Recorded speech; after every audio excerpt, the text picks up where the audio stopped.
It's time to talk about a book that is nothing like myself because it has the word subtle in the title. Let's get started. Ba-da-ba-ba-da-ba-ba. Hey everybody, welcome to Thumb Together Funny Pages. My name is Andrew Fantasia, and today we're going to be talking about Philip Pullman's The Subtle Knife Together. As usual, if you enjoyed this video, please feel free to give it a thumbs up and give some love to that subscribe button as well. Otherwise, I'll be scooped up by the witches, which in this case isn't really a bad thing because the witches are kind of neat. See what I mean? This guy, Pullman, imagination knows no bounds. He made witches the good guys.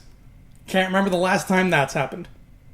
Except this. So if you watched the last Funny Pages episode, and I hope you did because I like getting views, I talked about The Golden Compass, which is the first book in the His Dark Materials trilogy by Mr. Philip Pullman.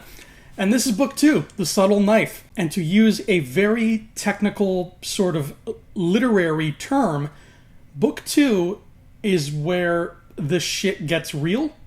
I think that's how Shakespeare put it once. And that's not an exaggeration, people. I'm telling you, this truly is a step up from book 1, both in terms of just the pacing of the plot and what's going down, and with what it unfolds and explores regarding the world. This book is where we meet primarily this guy right here, Will Perry, who befriends Lyra and basically becomes the other main protagonist of the series. And that's crazy and insane, but also kind of amazing. Like, imagine if you didn't meet Hermione Granger until the second Harry Potter book. It took a long time to get to Will.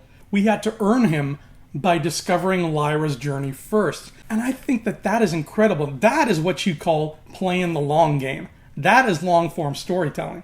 Okay, that's Philip Pullman sitting down and being like, yo, I got 2 main characters, but you gotta really be patient before you get to the second one.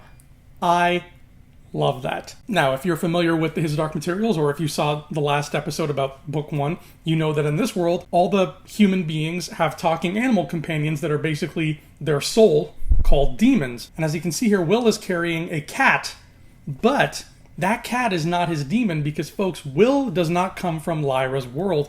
Will comes from our world. He comes from a world of MTV, a world of Toyota Corollas and Cool Ranch Doritos. He comes from the world we all know. Lyra comes from a parallel world, and this book is about her stepping into his world, aka our world, and coming to grips with it and realizing that she has friends and enemies everywhere, not just in the world she left behind. As for what the title refers to, the subtle knife, that is a knife that is literally so sharp it can cut through the fabric of time and space. So you could cut a window in the air and jump out that window into a parallel universe. And that's all I'm going to say, spoiler-wise, because there's a lot of adventuring that these two go on in this book using the knife. There's a lot of hopping between dimensions. There's a lot of chasing down villains, being chased by other villains. And all the while, in the background, you've got the whole war brewing with Lyra's uncle and Mrs. Coulter and their respective armies trying to do what they're trying to do. Again, I mentioned that briefly in my Golden Compass review, and I'm not going to talk about what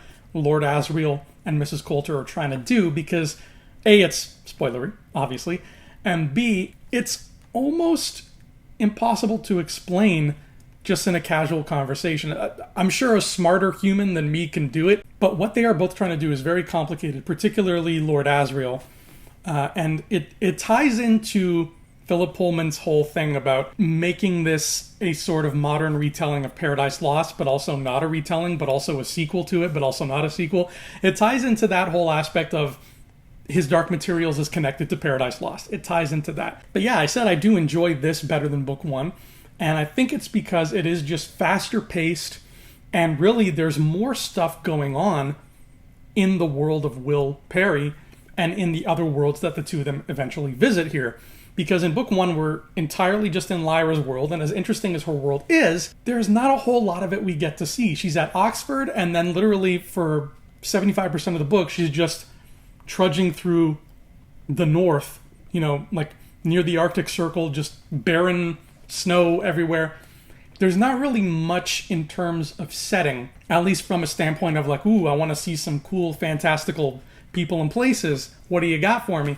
Book 1 doesn't really whet that particular appetite. Book 1 just kind of introduces Lyra and her struggles and how the world works and how she interacts with people. It's much more of a personal sort of almost diary of Lyra's travels. It's a travelogue, whereas this book is much more of a straight up adventure story where these two, first we meet Will and then he eventually meets Lyra and we're like, oh, Lyra's finally here.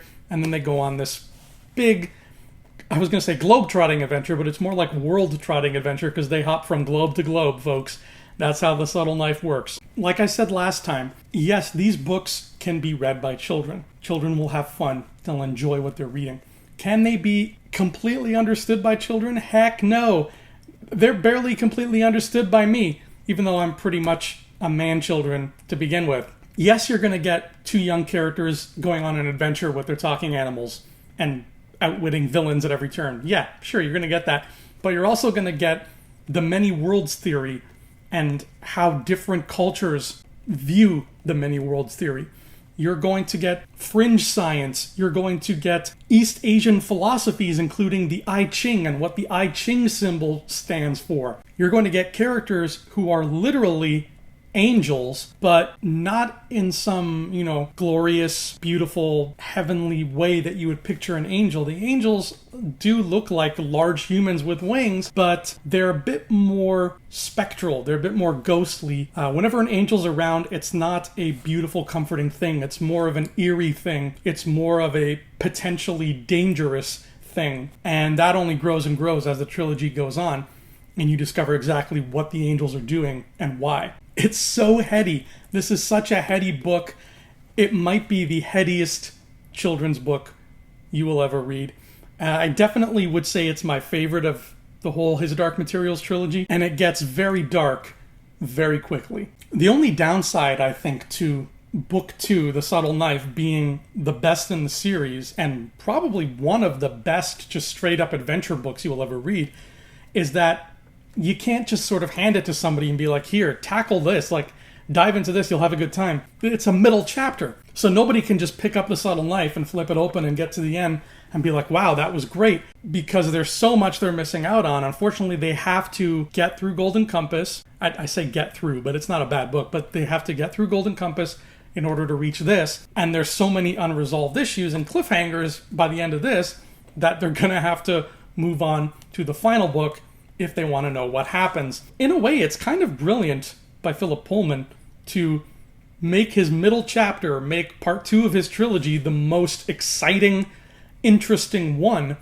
because now you're hooked. There's no way anybody is going to skip out on book 3. Book 3 could have been garbage. He could have just filled it with 500 pages of him saying, blah, blah, blah, blah, I have your money now. And people would have bought it because they would have wanted to know what the deal was by the time they got to the end of The Subtle Knife. Thankfully, book 3 is not garbage. Thankfully, book 3 is quite beautiful and a very nice ending to the story, and even darker than this, if you can believe that. But what a great way to really just hook your audience and pull them in.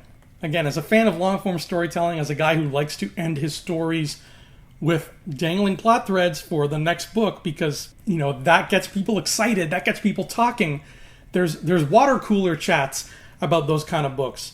Books that are just standalones are fantastic. I love 1984. It's probably my favorite book in the whole world, and it is a standalone book. But most of the time, those books aren't water cooler books. This is something to talk about. This is something to theorize about. You have questions, the books will have answers, and you're hungry.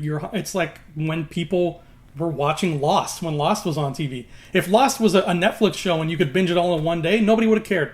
But because Lost took place over 6 years and every episode asked questions that we were trying to find answers to, it got us excited. It got us hungry for more.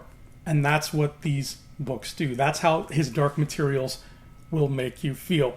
And speaking of Lost, I mentioned the I Ching symbol is very prevalent in this and in book 3. If you don't know what the I Ching symbol is, and you're a fan of Lost, it's the Dharma Initiative symbol, baby. It's that right there. So philosophy, religion, all that kind of stuff is going to be tackled in this little bitty children's book in ways that you couldn't possibly imagine. It's great. You will not be able to put down The Subtle Knife. Cannot recommend it enough. So I'll be back here again shortly to talk about the final book in His Dark Materials. And see how it stacks up to the rest, see how well it wraps up the stories, and see if at the end of the day it's an ending that satisfies its fans, because that is hard to do. Until that time comes, everybody, my name is Andrew Fantasia, and I will see you in the funny pages.